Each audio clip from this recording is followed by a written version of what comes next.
guess what? There's a new Kwame Alexander book out. I'm so excited. It's called The Door of No Return. And if you aren't familiar with Kwame Alexander, he wrote The Crossover and he wrote Swing and he wrote a whole bunch of other books, but The Crossover and Booked are two of his like most famous, well-known books. So his other books were about sports mostly, or music. And this is his first book that is a historical fiction story, but it is a novel in verse, just like all of his other books. So I'm going to read you a little bit of it. One caveat as I start reading, this book takes place in what is now Ghana. And so some of the words in the story are in the Twi language, which I don't speak. So I looked up some pronunciations. I'm going to try my best. I want to say that I apologize in advance if I say some words wrong. I do think it's important to say people's names and words right. So I am going to try very hard to do that. The Door of No Return. So this book starts out with a quote.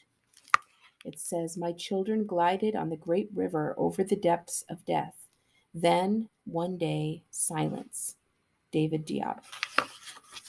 Then there's a map, which I always love books that start with maps. And this is just to give you an idea of where this book takes place, where Ghana is. And this is the Ashanti region of Africa. So here's a note from the author. This is historical fiction. It is a novel inspired by history, based on the real lives of the Ashanti people, who are native to the region of West Africa now known as Ghana. It is a hard story to write, but it was one that needed to be told. I wrote it for the me nobody knows, for the you who is still becoming, for the possibility that is in us. The great poet, philosopher, and abolitionist Ralph Waldo Emerson said, "Be an opener of doors." I've tried to be that here. Now you must walk through, with your eyes unshut, with your heart unlocked, and your mind as free as the mighty sea. Akwaba. Ashanti Kingdom, September 1860. Chapter 1. The Story of Afin. There was even a time, many seasons ago, when our people were the sole supplier of the purest and most valuable gold in the world. The river was bedded with enough gold to make a century of royal stools for the Ashanti kings, 1,000 shiny bracelets for their wives. Then came the foreigners, invaders disguised as friends, pretending to be students of our way, with only one lesson to learn: how to steal our fortunes. But we fought them off, protected our rich land, our river, the Afin River. It flows to the east into the mighty Pra, which travels over 150 miles down the coast, where it drains into a vast blue unknown that we call the Big Sea. On the rolling sides of Afin are deep forests and farmlands and villages, and a boy of the same name. You see, on the morning of your birth 11 years ago, your mame squatted at the edge of the water, and Afin carried her fifth child on its shoulders at first breath. It is true, I was there, that you stopped crying as you floated off like a ship, inching toward the horizon. The river Afin grabbed you with an invisible cord wrapped around each moment of your day, held you like a mother cradles a baby, pulled you like the moon does the earth. Ever since, you and the water have been bound, river and sun, wave and flutter. That is how you got your name, my grandson. The Storyteller. There was even a time, is how my papa's father, Nana Mosi, the village storyteller, begins most of his fireside tales. Always starting in the middle of a thought, like we were to know what even came before. Always speaking in slow, deliberate spurts about the past like it lives in him, like it still matters. Always reporting some things and pausing at other times with a toothy smile, and that raises one eyebrow right before the thing he knows we cannot wait to hear.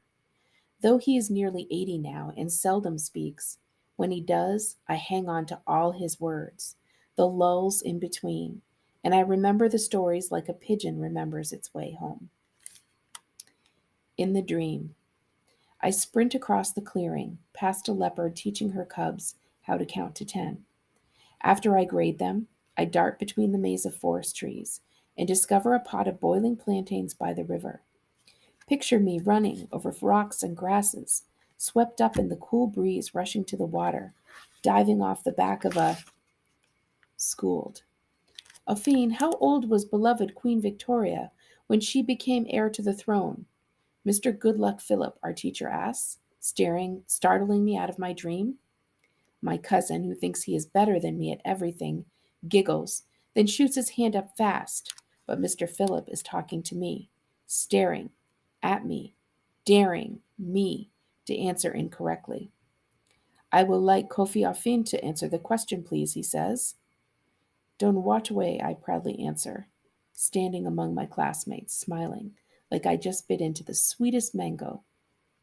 I do not see the lightning almost slice the skin from my palm, but I do feel the scorch of the rod across my hand and in my bones. I even taste its sting in my mouth.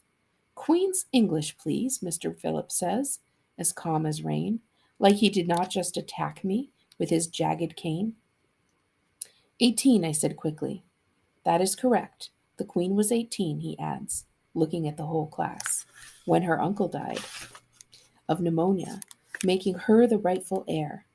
I am not teaching you to count in English for nothing. Sorry, Mr. Goodluck Philip, I say, looking down at the purplish welt burning my sable skin and trying not to cry in front of everyone, especially Amma and my cousin, who now looks like he is happily eating my mango.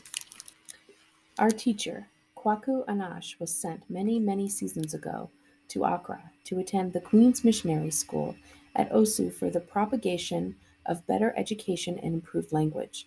And when he returned, he had improved his name to Goodluck Kwaku Philip and insisted to the Council of Elders that we needed to be propagated as well. On a mission. Mr. Phillips seldom smiles, is lanky and tall, wears wire-rimmed glasses and big collared shirts with strange bows around his neck, frowns when he speaks our Twi, insists that we call him by his new names, does not like riddles or bean stew or most things we are used to in our village, and swears that he has been anointed to rescue us from our old selves and help us discover our true ones. My older brother, Kwasi, once told me that Mr. Philip informed his class that English is regularly spoken in Accra and on the coast, and if we wanted to become better learned men and women, we must speak this mother tongue. And when a boy responded, I do not know about your mother, sir, but my mame speaks Twi, the entire class erupted in laughter, including the boy, until Mr. Philip's cane slashed his buttocks so hard he was unable to sit for 3 days. And it left a long, thin, gruesome bruise that swelled across his buttocks, making it look like he was smiling from behind. Light sentence.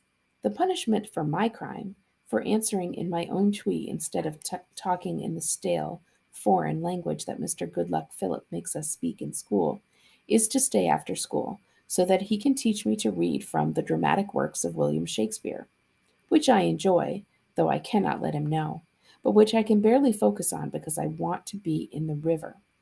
And my forearm is throbbing, and I cannot stop thinking about the end of the day when Amma came up to me and whispered, But you knew the correct answer, Kofi, so do not feel so bad.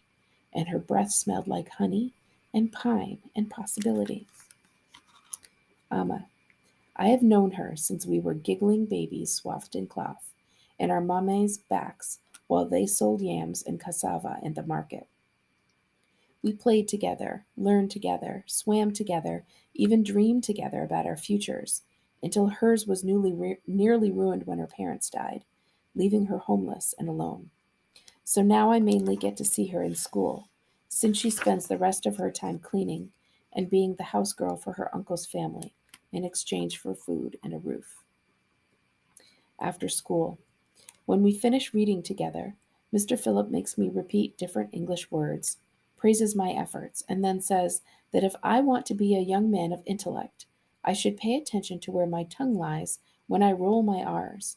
And even though I hate the taste of his alien words on my tongue, I just nod and say thank you for the instruction, sir. Waiting for me. Outside is Ibo, my best mate, leading a band of youngsters in search of the few gold specks still swimming in the streets and ditches after last night's heavy rainfall. Taken. Amma walks toward me, carrying a large water pot on her head, a bundle of timber in her arms, and her baby cousin draped across her back. It will not hurt long if you use this, she says, placing the timber on the ground and taking my arm in her hand. She rubs my bruise with a large fuzzy green leaf, and a flash of warmth rushes through me like a wave. I do not feel my eyes closing, but I can feel every hair on my body jump at the sun. Is that better, Kofi? Yes, it is. Now, do not swallow this or you will cough until you die, she says, handing me the leaf. I cannot tell whether she's serious or not. It is a joke. It's just a clove leaf, mainly used to make the pain of a bad tooth go away. You will be fine. It has the smell of something in my mame's stew. Thank you, Amma. Are you and Ibo going to swim now? If the river is you, I will swim, is what I wish I could say. Instead, I answer, no swimming today. It is too dark. Where I go, each day after school, is both hideout and oasis. It is where I am student and king, a place that holds me and my destiny safely in its deep blue arms. The river where I splash and splish and kick into twilight until the stars emerge or Kwasi comes growling like a hippo. Kofi, out of the water now! It's almost dark!